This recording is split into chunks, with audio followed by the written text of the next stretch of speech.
Selamat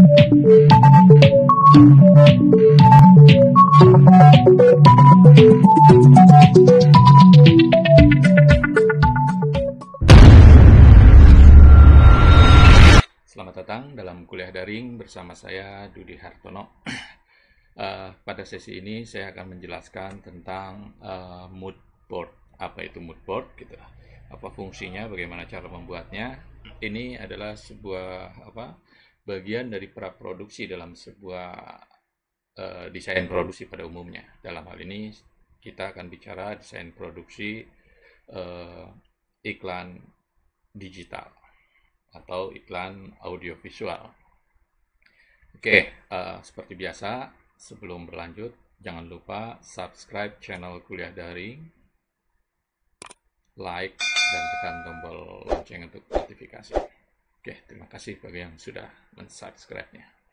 Oke, kita lihat di layar sebelah kiri Anda, ada contoh mood board gitu. Jadi, ini mood board gitu. Ini berbeda dengan storyboard atau director board. Oke, tentang storyboard dan director board akan saya jelaskan pada sesi video berikutnya. Oke, kita bicara dulu tentang mood board. Jadi mood board ini adalah sesuatu yang paling awal yang dilakukan ketika kita akan melakukan desain produksi.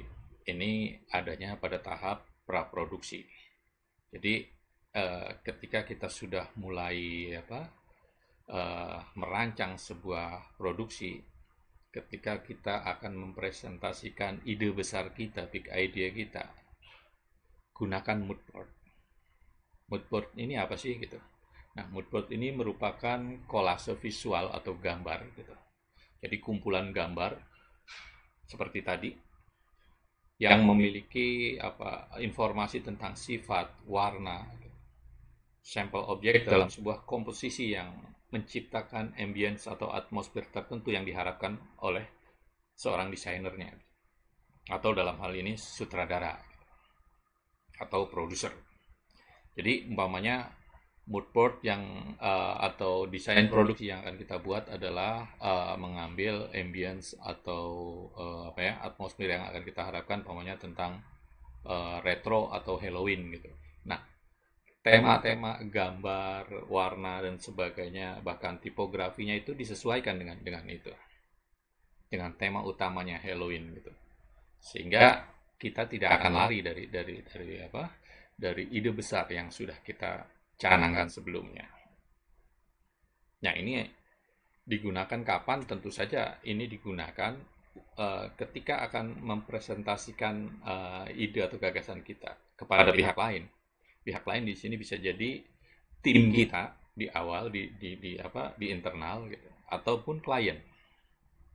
Dengan adanya mood board, gambaran visualnya akan semakin jelas gitu. Ketimbang kita bicara ini itu tentang tema, setiap orang punya imajinasi berbeda gitu. Dengan adanya mood board, kita diarahkan, dibimbing pada referensi visual tertentu seperti yang kita inginkan. Nah, ini tujuan pembuatan mood board. Lalu bagaimana dengan keuntungan atau manfaat yang didapatkan oleh mood board? Pertama adalah pihak lain, dalam hal ini klien atau tim, punya referensi yang sama atas rencana produksi. Jadi ketika kita ngomong temanya Halloween gitu.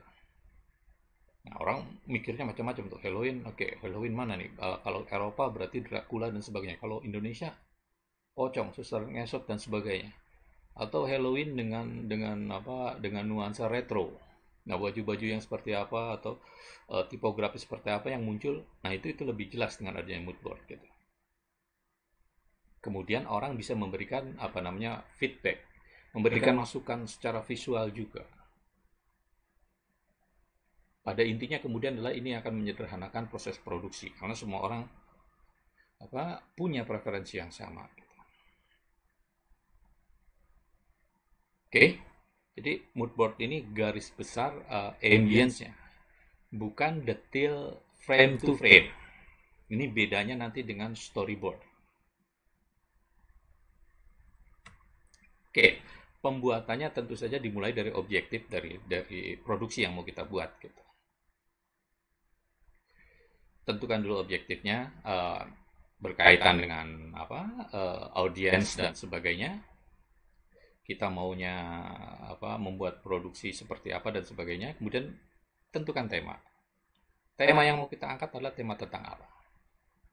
Kalau tadi kita bicara Halloween, langkah berikutnya adalah kita mencari atau mengkolek atau mengumpulkan gambar-gambar, image-image yang sesuai dengan tema dan objektif yang sudah kita tentukan. Mulai ngumpulin juga warnanya, tone warnanya, agar warnanya senada dari awal sampai akhir.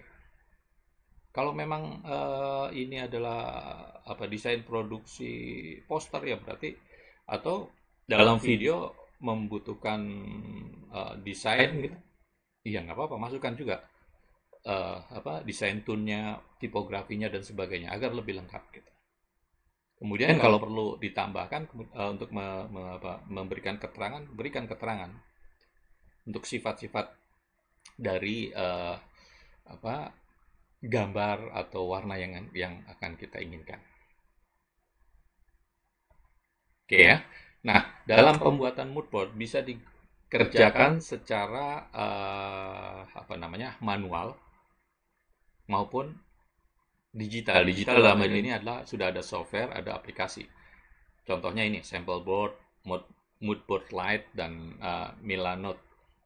Ini tiga software yang biasa digunakan untuk mengerjakan mood board. Atau menggunakan secara manual. Cara manual bisa menggunakan Photoshop, bisa menggunakan PowerPoint gitu. Tinggal tumpuk aja, tempelkan kolase gambar yang kita inginkan tadi, seperti contoh ini umpamanya gitu. Nah, itu akan memudahkan kita untuk membuat rancangan produksi selanjutnya.